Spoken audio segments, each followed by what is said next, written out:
my beautiful boss slave mates, it's me, Ikenisha, your favorite boutique consultant, and today I am filming while my kids are playing at the park. So I just decided, let me go ahead and film this video real quick while they are distracted. So I'm gonna let you all see what they're doing. There's Cairo. Of course, he sees me recording. Look who's coming over here.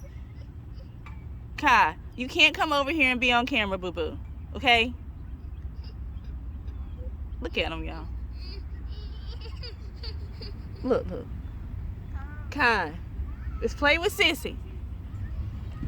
He is a mess, y'all. Alright, so today's video, we are going to be talking all about how to drop ship correctly. As you all know, or those of you that don't know, if you're new to my channel and haven't gone all the way back, I got my start from drop shipping. I actually started off drop shipping from July when I started, and then I started getting my own products around October, November of that year, and then I fully stopped drop shipping in December. Well, I still drop ship shoes, and then I stopped drop shipping shoes a few months later. But anyway, drop shipping can be great.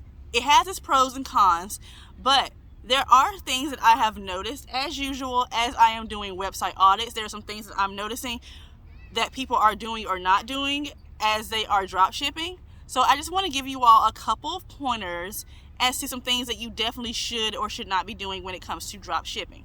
Okay, so these, as usual, are in no particular order. They are just how I thought about them and wrote them down. So the first thing you need to do, of course, is to find a trustworthy vendor. And not only do you need to find a trustworthy vendor, like trusting that they actually have the product, but you need to make sure that the product is of good quality, of course, and that they have really good, adequate shipping times. Shipping is super important, especially nowadays, because a lot of people are shopping online more and more, especially when the pandemic started. Online shopping shot up, okay? So sometimes people are cool with waiting the AliExpress amount of time of 2-3 weeks, and sometimes they are not. However, to combat that, you need to make sure you have really good quality. And the way to do that, of course, is to reach out to them, look out for reviews, talk to them. A lot of them, they will even video chat with you, so you can see their factory, if they're a manufacturer, all of that stuff. So you need to do that. The next thing is integration. Make sure that whoever you're drop shipping with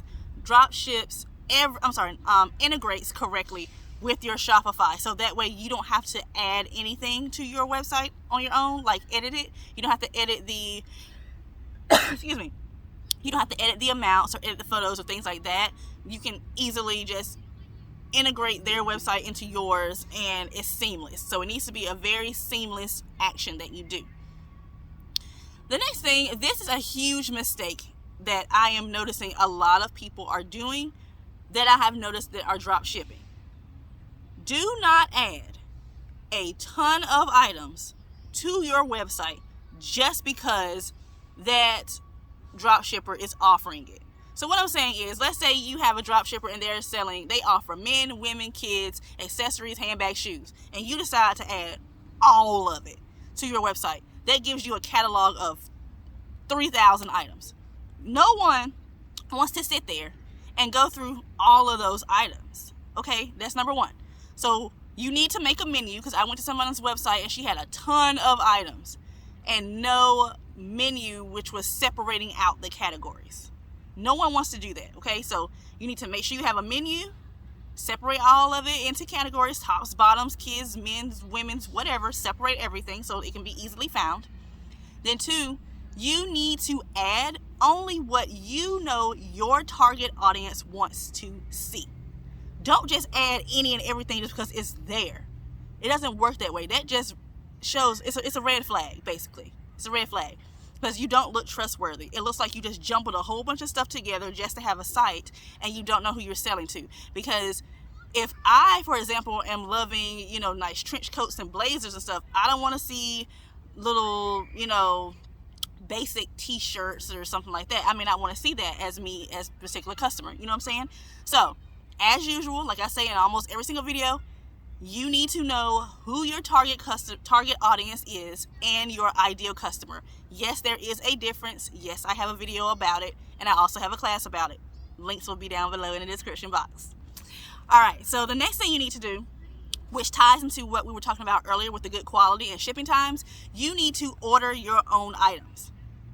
Not only do you need to order your own items, but you need to order them for the sake of having models wear your items so you can have your own photos. Okay, do not use these vendor photos. A lot of them are stolen, or they most likely are not who your customer is. Okay, so you need to use models or yourself who look like your ideal customer.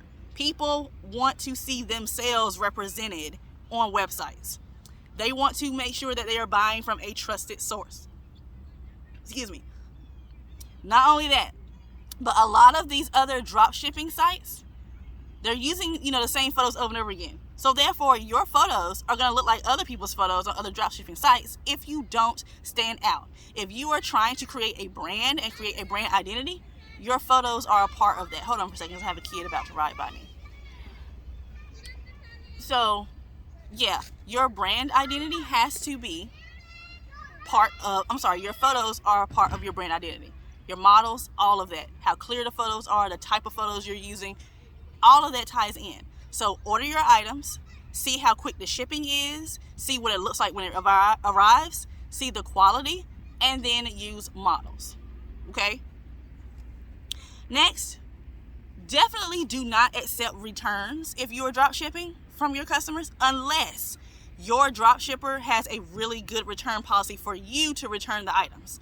Because that's what messed me up when I had drop shipping at one point, was that I was accepting returns at one point and I couldn't return it back to my drop shipper. So I was stuck with a lot of items. Why you bring him over here? Wipe his chin. Wipe his chin. So, yeah.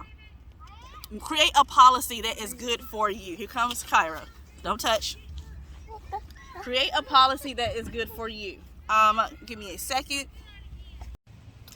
Alright, so I know it looks totally different than what you were just viewing, but we ended up having to leave and all that other stuff, and it's literally the next day. So I only had like 2 more points left, so I'm going to give those 2 points and we're going to end the video, and then you can go on to the next video. Okay?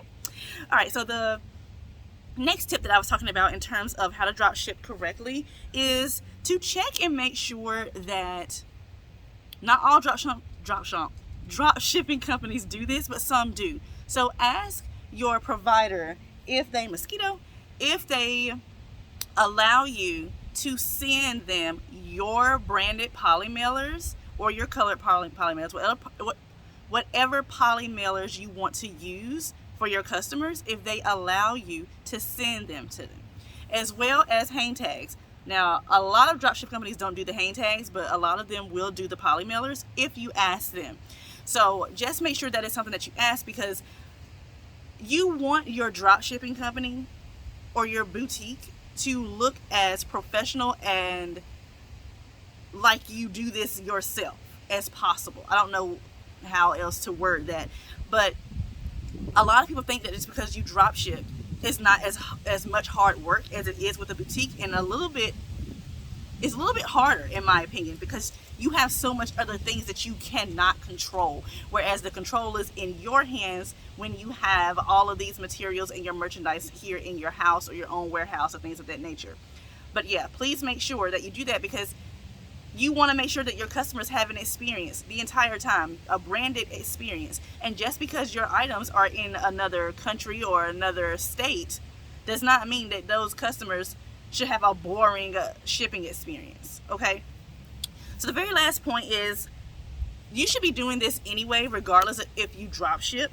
But I find it even more important when you drop ship to make sure you update your homepage 2 to 3 times a month, because you're going to have so many new items arriving that you need to make sure that your homepage is updated regularly.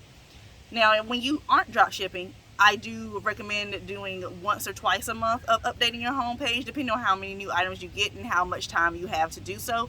I tend to update mine once or twice a month, because if you have loyal customers that are coming to your page quite a bit, or your website quite a bit, and they notice that your home page isn't changing that often, they're thinking that you don't have that much new items, because sometimes they don't click on a new arrivals page or whatever page you may have your new arrivals on. So make sure that you are updating it, because it's showing that you are still consistent, you're still open, all of that stuff. So I'm going to recap all of the points that I made for shipping, for drop shipping correctly. So the first is find a trustworthy vendor with a good shipping time and good quality.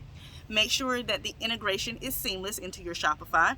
Do not add a ton of items just because you see them. You need to add what you know your customer will buy. Make sure you order your own items so you can use your own models for your own photos in your Instagram pages and your own photos for your website. Make sure you either have a no returns policy or a very strict return policy, because once again, like I was saying a moment ago, well, technically yesterday, dropshipping companies don't really have a good return policy for us to return items to them that our customers gave back to us. So a lot of times it's best to just not accept returns at all. Make sure you can send your branded items to your dropshipping provider so your customer receives a good experience. And last, make sure you update your homepage 2 to 3 times a month. All right, you guys, so those are my tips on how you can dropship correctly, being that I actually dropshipped for a number of months and was successful at it. My next video, don't know what it's going to be. I planned on making it a video around what I learned while working at Victoria's Secret. I'm not entirely sure, because I want to do that video a certain way, and the way that I want to do it, just y'all will wait and see. So whenever I release that video, it's coming. But yeah, I have other few ideas in the works, so as usual, you all will see it when you see it. Make sure you all like, share, and subscribe to my channel, please, you guys. And if you are not following me on Instagram, make sure that you do so. And make sure you all are visiting my assistance website regularly, because I am adding a new class like once every month or so, and some of them are live and some of them are not. My newest class, by the time you all watch this, would have just taken place. It was all about branding. I am hosting a branding workshop on October 17th.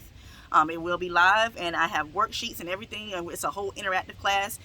By the time you all watch this, it would have already taken place. So make sure you all check in the description box for the link, because you'll still be sent the replay and you'll be sent those worksheets. And I'm telling you, by the time you finish that workshop, you will feel so much better around what branding is and how you can brand your boutique. Okay?